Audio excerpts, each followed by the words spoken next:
सुनो बीजेपी, अगर मेरे वोटरों पर हमला किया तो मैं पूरे देश में तुम्हारी नींव हिला दूंगी। ये शब्द हैं ममता बनर्जी के, जो इस वक्त एसआईआर के खिलाफ सड़कों पर उतरी हुई हैं। तो आज आपको यही समझना है कि एसआईआर पर क्यों ममता बेकाबू हो गई हैं, कैसे बीजेपी को चेतावनी दी है, इलेक्शन कमीशन को चेतावनी दी है, और कैसे अब इस पूरे एसआईआर मामले में अब तक 20 बीएलओ यानी बूथ लेवल ऑफिसर्स की मौत हो गई है, कईयों ने आत्महत्याएं की है, और अब पूरा का पूरा विपक्ष लाल है, बीजेपी के खिलाफ उतरा हुआ है, इलेक्शन कमीशन के खिलाफ उतरा हुआ है। आसान भाषा में रिमझिम के 5 पॉइंट्स में आपको यही समझना है एसआईआर पर क्यों बेकाबू हो गई है ममता। चुनावों से पहले ये जो एसआईआर प्रक्रिया हो रही है, इसका असर क्या होगा बंगाल में, कैसे हुई 20 बीएलओ की मौत, और विपक्ष लाल क्यों है, पूरा विपक्ष एक हो गया है, क्या क्या कह रहा है। तीसरा है, क्या ईसी ने बीएलओ पर सच में दबाव बढ़ा दिया है, और मैं आपको बताने वाली हूं कि बीएलओ के परिवार वाले क्या कह रहे हैं, और कुछ बीएलओ भी अब तो बहिष्कार कर रहे हैं काम को। चौथा है, क्या आगामी बंगाल चुनाव में एसआईआर जीत और हार तय कर सकता है, और पांचवा है, एसआईआर के लिए आपको क्या तैयारी करनी है, क्योंकि 12 राज्यों में ये हो रहा है, और अभी तक अगर आपने नहीं फॉर्म भरा है तो आपका वोटर लिस्ट से नाम हट सकता है। तो सब कुछ आसान भाषा में।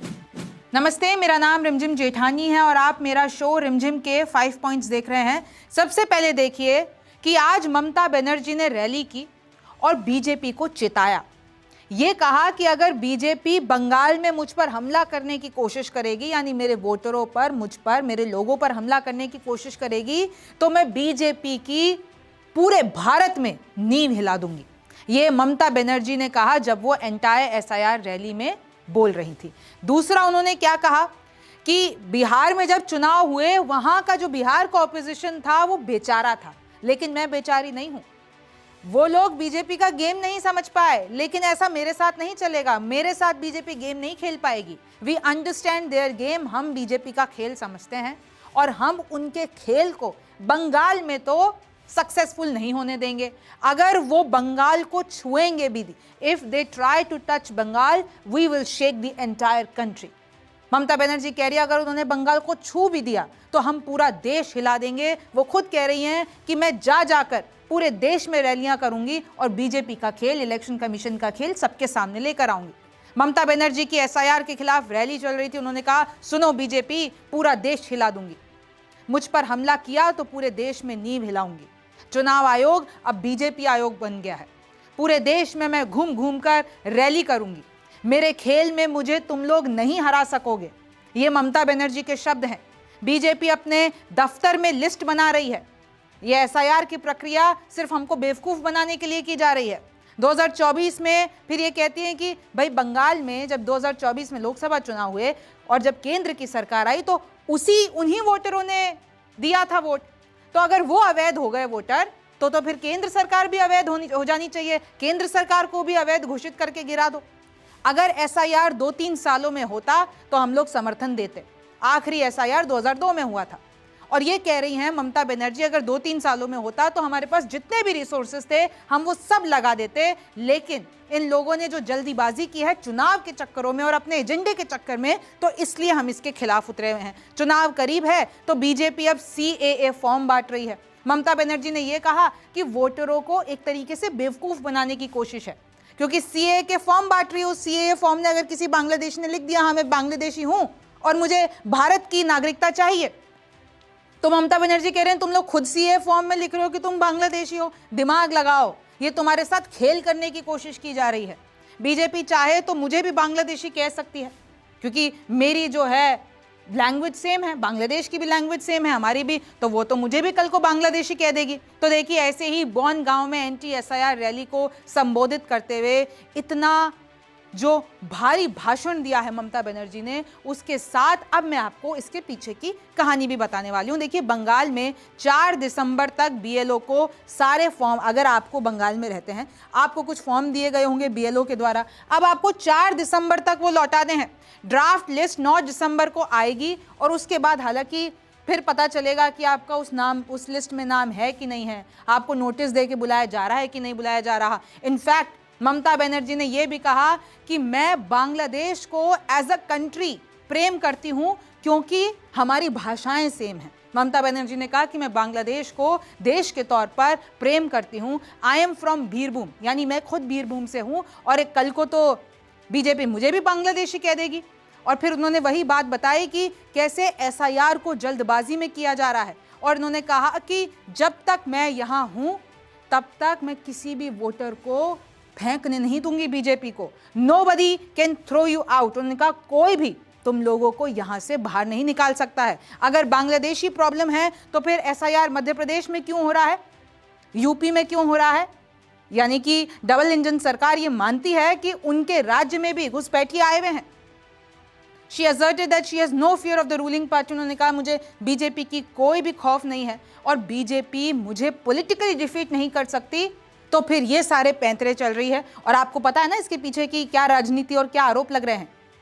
आरोप ये लगाए जा रहे हैं विपक्ष की तरफ से कि भाई वोट चलाकर डिलीट किए जाएंगे और जो विपक्ष का वोट बैंक है उनके वोटरों के नाम डिलीट किए जाएंगे और कहीं ना कहीं यहाँ पर अल्पसंख्यकों का और मेनली मुस्लिमों का रोल आ जाता है, बांग्लादेशियों का, घुसपैठियों का। तो ये पूरा जो एक तरीके से विपक्ष जो है राजनीतिकरण कर रहा है, आरोप लगा रहा है। किस तरीके से इस मुद्दे को यह भी कहा जा रहा है कि बीजेपी अपने एजेंडे के साथ इलेक्शन कमीशन के साथ मिलकर चुनाव जीतने के लिए सब कुछ कर रही है। तो आरोप आपको क्लियर है। अब मैं आपको बताती हूं कि आखिरकार देश में बीएलओस के साथ क्या हो रहा है। और मैं आपको बता दूं कि अभी हाल ही में मैं राजस्थान गई थी और मैं खुद का भी एसआईआर फॉर्म भरवा कर आई हूं और वहां पर एक बीएलओ ने मुझसे भी कुछ बातें शेयर की हैं। लेकिन मैं आपको पहले बताती हूं कि बीएलओस के साथ क्या हो रहा है। देखिए, आज की ही बात है, यूपी गोंडा जिले के बीएलओ विपिन यादव इस दुनिया में नहीं रहे। उन्होंने जहर खा लिया था और लखनऊ में मौत हो गई। उत्तर प्रदेश की घटना है और देखिए कैसे जहर खा लिया, हॉस्पिटलाइज हुए और उन्होंने फिर यह बताया मरने से पहले बीएलओ ने कहा कि एसडीएम और बीडीओ लेखपाल के दबाव के कारण मैंने जहर खा लिया है। मुझ पर इतना दबाव बनाया गया कि मैं सहन नहीं कर पाया, इन्होंने जहर खा लिया और अब वो इस दुनिया में नहीं है। कांग्रेस ने भी आज आरोप लगाया। कांग्रेस ने एक पूरी की पूरी लिस्ट अपने ट्विटर पे, अपने एक्स पर डाली और वहां पर दिखाया कि कैसे अब तक 20 बीएलओ की जान जा चुकी है। गुजरात से बीएलओ अरविंद ने की आत्महत्या, गुजरात में बीएलओ रमेश की मौत, बंगाल में बीएलओ शांति ने की आत्महत्या, केरल में भी आत्महत्या, राजस्थान के 3 नाम यहाँ पर दिख रहे हैं, मध्य प्रदेश के 3-4 नाम दिख रहे हैं जो कि यहाँ पर आत्महत्या, मौत, आत्महत्या, पश्चिम बंगाल, तमिलनाडु, गुजरात, मध्य प्रदेश, उत्तर प्रदेश। तो ये 20 नाम गिना दिए हैं कि भाई कईयों की मौत हो चुकी है और मोस्टली इसमें आत्महत्या निकली है। बीएलओस के बयान सामने आ रहे हैं। बीएलओ इस वक्त सड़कों पर निकले हुए हैं, काम को उन्होंने बहिष्कार कर दिया है। एक बीएलओ ने तो इस्तीफा दे दिया, उनका लेटर वायरल हो रहा है कि अब मुझसे ये काम नहीं होगा। तो इस वक्त बीएलओ जो हैं वो बहुत ज़्यादा परेशान है। वो ये कह रहे हैं हमारे पर इतना दबाव है डेडलाइन का, जल्दीबाजी में हमसे काम कराया जा रहा है और जो मतदाता है वो बिल्कुल भी हमको जो है सपोर्ट नहीं कर रहा है, वो मान नहीं रहा है। हम सुबह के निकलते हैं, रात को वापस घर आते हैं। राहुल गांधी ने भी एक पोस्ट किया था, एसआईआर के नाम पर देश भर में अफरा तफरी मचा रखी है। नतीजा क्या है? 3 हफ्तों में 16 बीएलओ की जान चली गई। हार्ट अटैक, तनाव, आत्महत्या। एसआईआर कोई सुधार नहीं, थोपा गया जुल्म है।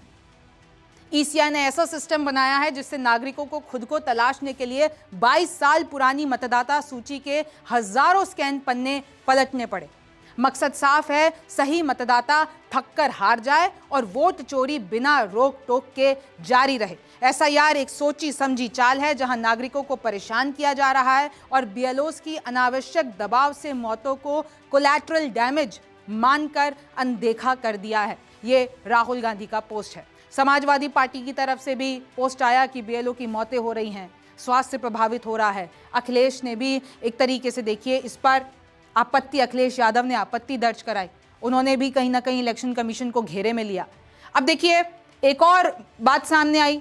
इरफान अंसारी जो हैं, पहले तो वही कहते हैं अगर कोई भी बीएलओ घर पे आए तो उनको ताले में बंद कर कर रखो, लेकिन जब एक्शन लिया गया, बीजेपी ने आपत्ति जताई, जब इलेक्शन कमीशन ने एक्शन लिया तो फिर उन्होंने माफ़ी मांगी और कहा मैं तो ये कह रहा था कि अगर कोई फेक यानी कि कोई फर्जी बीएलओ घर पर आए तो उसको बांधो। तो ऐसी बहुत सारी चीज़ें इस वक्त देश में चल रही हैं और मैं आपको बता देती हूं कि आखिरकार क्यों कहा जा रहा है इलेक्शन कमीशन ने बीएलओ पर दबाव बढ़ा दिया है। तो देखिए, इस वक्त 12 राज्यों और केंद्र शासित प्रदेशों में एसआईआर जारी है। 28 अक्टूबर से यह प्रक्रिया शुरू हुई और अब 7 फरवरी को खत्म होगी। 103 दिन के प्रोसेस में वोटर लिस्ट का अपग्रेडेशन होना है। भाई कहीं कहीं वोट शिफ्ट हो गया है, कहीं कोई मर गया है, या फिर कोई घुसपैठिया है, गलत नाम है, डुप्लीकेट वोटर्स हैं, जोड़े जाएंगे, निकाले जाएंगे। अंडमान निकोबार, छत्तीसगढ़, गो और सुन लीजिए आपकी कहाँ कहाँ ये चल रहा है। अगर आप इनमें से कहीं पे भी रहते हैं या आप कहीं और रह रहे हो और यहाँ के निवासी हैं तो आप सुन लीजिए। अंडमान निकोबार, छत्तीसगढ़, गोवा, गुजरात, लक्षद्वीप, केरल, मध्य प्रदेश, पुडुचेरी, राजस्थान, तमिलनाडु, उत्तर प्रदेश, पश्चिम बंगाल, यहाँ सब पे इस वक्त एसआईआर की प्रक्रिया चल रही है।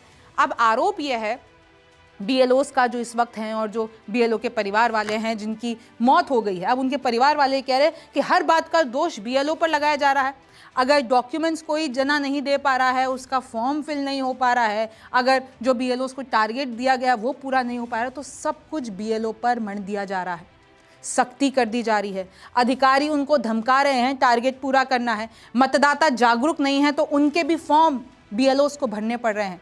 मैं अभी जैसे कि मैंने आपको बताया राजस्थान गई थी, वहाँ पर अपना मैंने जो भी फॉर्म मिला था उसको भरा, बीएलओ से बात की तो बता रहे थे कि मेरे घर में बच्ची बीमार है, लेकिन मैं पड़ोस को देकर आई हूँ बच्ची, महिला थी वो बीएलओ, कि मैं पड़ोस को देकर आई हूँ बच्ची क्योंकि मैं घर पे नहीं रह सकती, मुझे अपना टारगेट पूरा करना है। मैं सुबह निकलती हूँ और रात को 9-10 बजे कब घर आ रही हूँ, क्योंकि फील्ड पर है, आपको 1-1, 2-2, 3-3 बार जाना पड़ रहा है। कोई लोग फॉर्म नहीं लौटा रहे हैं, किसी को कुछ समझ में नहीं आ रहा है, किसी का फॉर्म हमको खुद भरना पड़ रहा है, किसी के दस्तावेज नहीं मिल रहे हैं और प्रेशर हम पे बनाया जा रहा है। 900 का टारगेट एक जने के पास है।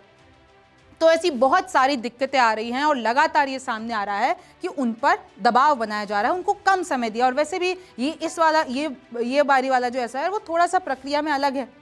तो आपने पहले उसको सीखा है, फिर अब आप उसको डिजिटलाइज कर रहे हो, आप अपलोड कर रहे हो, तो बहुत सारी चीज़ें इस वक्त चल रही है। कम समय में बहुत ज़्यादा टारगेट दे दिया है, ऐसे आरोप लग रहे हैं, ये बीएलओस का कहना है। अब देखिए, ये तो हुआ बीएलओस का दर्द। अब मेन सवाल जो ममता बनर्जी से हमने शो शुरू किया था, अब सवाल तो यही है, क्या आगामी बंगाल चुनाव में एसआईआर जीत को तय कर सकता है?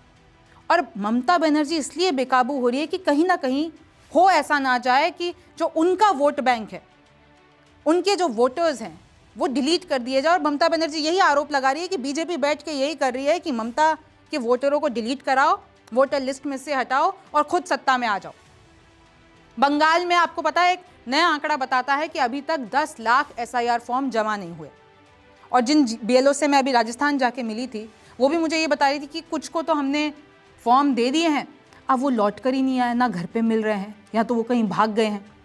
तो फॉर्म तो दे दिए लेकिन भरकर अभी तक वापस नहीं आए हैं। इसका मतलब है कि कुछ दाल में काला है। तो ऐसे ही बंगाल में अभी तक 10 लाख फॉर्म रिटर्न होके नहीं आए। भाई दे दिए तो गए हैं लेकिन भरकर वापस नहीं आए हैं। राज्य में तकरीबन 7 करोड़ फॉर्म बांटे गए हैं, उसमें से अभी तक का आंकड़ा कहता है लगभग आप ये 5 करोड़ मान लीजिए, 5 करोड़ फॉर्म डिजिटल हो चुके हैं, बाकी बचे 2 करोड़। अगर नाम काटे जाते हैं तो ममता की राजनीति पर असर पड़ सकता है। ऐसे सियासत की गलियारों में ये खबरें चल रही हैं।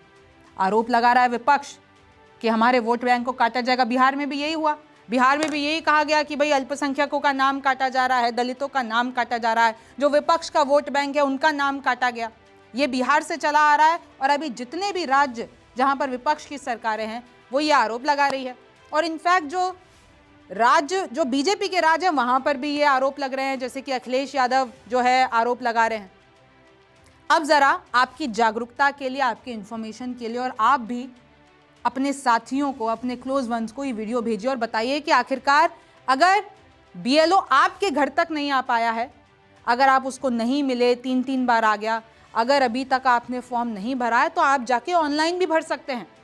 आपके पास बीएलओ का कॉन्टैक्ट है, बीएलओ से संपर्क हो रहा है तो बहुत अच्छी बात है। लेकिन अगर नहीं हो पा रहा है तो आप जाएंगे वोटर सर्विस पोर्टल पर। यहाँ पर आपको एसआईआर 2026 दिखेगा।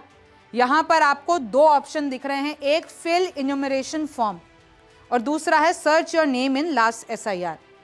तो आप लास्ट एसआईआर में आपका नाम था कि नहीं वो भी आप अपना एपिक नंबर डाल के सर्च कर सकते हैं और अपना फॉर्म भी ऑनलाइन भर सकते हैं सारी डिटेल्स डालकर। अब देखिए जैसे ही आप इस पर क्लिक करेंगे फिल एन्यूमरेशन फॉर्म, यहाँ पर आपसे मोबाइल नंबर, एपिक नंबर पूछा जाएगा, ये एक कैप्चा दिया जाएगा, फिर आपके रजिस्टर्ड मोबाइल पे ओटीपी आएगा, फिर ओटीपी डाल के आप आगे की सारी डिटेल्स भरेंगे। आपके पास एपिक नंबर होना चाहिए, यानी वोटर आईडी कार्ड पे जो एपिक नंबर लिखा हुआ होता है वो होना चाहिए, आधार होना चाहिए। और अगर आपका जो एपिक है वो लिंक्ड नहीं है आपके मोबाइल नंबर से तो आप फॉर्म नंबर 8 भरकर उसको लिंक करा सकते हैं। आपको बेसिकली गूगल पर जाकर voters.eci.gov.in लिखना है, voters voters.eci.gov.in। यहाँ पर आप अपना इन्यूमरेशन फॉर्म भर सकते हैं। और अगर आपको ये कंफर्म करना है कि भाई आपने तो फॉर्म दे दिया, कहीं बीएलओ ने उसको अपलोड किया है कि नहीं किया है, डिजिटल एंट्री की है कि नहीं की है, वो भी जाकर आप देख सकते हैं। आप उसी जगह पे जाएंगे voters.eci.gov.in, वहाँ पर आप फिल इन्यूमरेशन फॉर्म करेंगे, वहाँ पर आप फिल इन्यूमरेशन फॉर्म अगेन करेंगे, अपना एपिक नंबर डालेंगे, सर्च करेंगे। अगर आपका तो फॉर्म अपलोड कर दिया होगा बीएलओ ने तो आपके पास मैसेज आ जाएगा कि भाई आपका कंफर्म हो चुका है, आपका आ चुका है ऑलरेडी डिटेल। और अगर नहीं आया होगा तो वो इनकरेक्ट बता देगा, और जैसे ही इनकरेक्ट बता दे तो आपको अपने बीएलओ यानी बूथ लेवल ऑफिसर से बात करने की ज़रूरत है। अब देखिए अगर आपका पिछले बारी वाले एसआईआर में नाम हुआ या आपके पेरेंट्स का नाम हुआ, सारी चीज़ें सही रही तो आपसे कोई दस्तावेज़ नहीं मांगे जाएंगे, आपका आसानी से काम हो जाएगा। आप फॉर्म भर के दे दीजिए, डिटेल भर के दे दीजिए, बीएलओ उसको पिछले वाली से और अभी से पूरा मैच करेगा और वो अपलोड कर देगा। आपको कोई दिक्कत, आपको कोई दस्तावेज़ दिखाने की ज़रूरत नहीं है। लेकिन अगर आपका नाम नहीं निकला 2002 की लिस्ट में और अगर आपके पेरेंट्स का भी कुछ मैच नहीं हुआ, फिर आपके पास आएगा एक नोटिस। अब वो जो नोटिस आएगा उसके बाद आपको जब हियरिंग पे बुलाया जाएगा, वापस बुलाया जाएगा, भाई आपको नोटिस आया, अब आपको आना है। अब आपसे मांगे जाएंगे दस्तावेज, वो 11-12 दस्तावेज, जैसे कि आधार के साथ और जो 11 दस्तावेज है जिनकी बात हो रही थी, उसमें से आपको कोई एक दिखाना है। सारे 11 दस्तावेज नहीं दिखाने हैं, कोई एक दिखाना है। भाई आधार तो आपके पास होगा ही होगा, उसके साथ या तो आप पेंशन पेमेंट ऑर्डर दिखा दीजिए जो कि पीएसयू या गवर्नमेंट से मिला हुआ हो, कोई आइडेंटिटी कार्ड, सर्टिफिकेट, डॉक्यूमेंट जो कि सरकार ने इशू किया हो और वो जुलाई 1, 1987 से पहले का होना चाहिए। आपका बर्थ सर्टिफिकेट दिखा दीजिए, आपका पासपोर्ट दिखा दीजिए, आपका एजुकेशनल सर्टिफिकेट यानी जो 10th की 12th की मार्कशीट होती है वो दिखा दीजिए, आपका परमानेंट रेजिडेंस सर्टिफिकेट दिखा दीजिए जो कि स्टेट अथॉरिटी ने इशू किया हो। फिर आपका देखिए किस तरीके से फॉरेस्ट राइट सर्टिफिकेट अगर आपके पास है, किस तरीके से आप ये ओबीसी, एससी, एसटी सर्टिफिकेट दिखा सकते हैं, आप एनआरसी का दस्तावेज़ दिखा सकते हैं, आप अपना फैमिली रजिस्टर जो बनता है उसका कोई दस्तावेज़ दिखा दीजिए, आपकी कोई ज़मीन हो, हाउस अलॉटमेंट सर्टिफिकेट हो, वो दिखा दीजिए। और इन दी एंड आपको भाई अगर आपका उस वाले में नाम मिल जाता तो आपसे नहीं मांगा जाएगा, लेकिन इसमें से आपके पास कोई भी एक सर्टिफिकेट हो वो आप दिखा दीजिए, आपकी एंट्री मैच की जाएगी। अगर आपकी नहीं होती है तो आपके पेरेंट्स की जाएगी, पेरेंट्स की नहीं होती है तो फिर ग्रैंड पेरेंट्स की जाएगी, और एंट्री मैच होते ही आप एकदम रिस्क फ्री हैं, आपको वोटर लिस्ट में डाल दिया जाएगा। अच्छा, अब आपके यहाँ पर मैं थोड़ा सा और आपको ये बता देती हूँ कि बीएलओ अगर आपके घर में आता है तो आपसे क्या कहेगा। तो देखिए बीएलओ 2 फॉर्म लेकर आएगा, वो कहेगा जी एक फॉर्म आप रखिए, एक फॉर्म मैं रखूँगा। एक फॉर्म आप उसको भर के देंगे और वो उसी डिटेल्स के साथ दूसरा फॉर्म भरेगा। एक फॉर्म ईसी को जाएगा और एक फॉर्म आपके पास रहेगा फ्यूचर रेफरेंस के लिए, आपके पास सबूत रहेगा कि भैया हमने तो ये फॉर्म भर दिया था। अब देखिए उस पर आपको एक आइडेंटिटी यानी जो भी वो फॉर्म होगा उस पर एक अपनी पासपोर्ट साइज़ फ़ोटो चिपकानी होगी, फिर आपको अपना आधार कार्ड दिखाना होगा, आपके पास वोटर आईडी कार्ड होना चाहिए, और जो भी वो उस टाइम पे डिटेल्स मांगेगा वो सब होनी चाहिए। और अगर आपका 2002 में लिस्ट में नाम नहीं मिलता है तो फिर आगे की चीज़ें होंगी। और देखिए जो फॉर्म है, जो इन्यूमरेशन फॉर्म है, अब आप कहेंगे उसमें क्या क्या भरना पड़ेगा, तो देखिए इसमें 2 तरीके के कॉर्नर्स होंगे। एक लेफ्ट में जहाँ पर 2002 की लिस्ट में अगर आपका नाम है तो उसकी डिटेल, राइट में एक कॉर्नर होगा अगर आपका नाम नहीं है, आपके पिताजी का, आपके दादाजी का नाम है तो उनकी डिटेल। और इसी तरीके से आपको अपनी सारी डिटेल, फैमिली मेम्बर के नाम, अपना मोबाइल नंबर, अपना एपिक नंबर, ये सारी चीज़ें भरनी हैं। और उसके बाद वो क्लियर हो जाएगा कि भाई आप यहीं के ही हैं और आपको पूरा हक है वोट देने का। तो देखिए ये पूरी प्रक्रिया थी, लेकिन इस वक्त इस पर बवाल मचा हुआ है और विपक्ष इसको ईजिली जाने नहीं देगा, क्योंकि विपक्ष सुप्रीम कोर्ट भी पहुंच चुका है। चाहे वो तमिलनाडु की मैं बात कर लूँ, चाहे मैं केरल की बात कर लूँ। अब चुनावों से पहले, चुनावों के बाद इस पर क्या सच में कोई लीगल कार्रवाई करेगा, वो एक बड़ा सवाल है। आपको क्या लगता है मुझे कमेंट सेक्शन में ज़रूर बताइए। मेरा नाम रिमझिम जेठानी है, आपसे फिर मुलाकात होगी।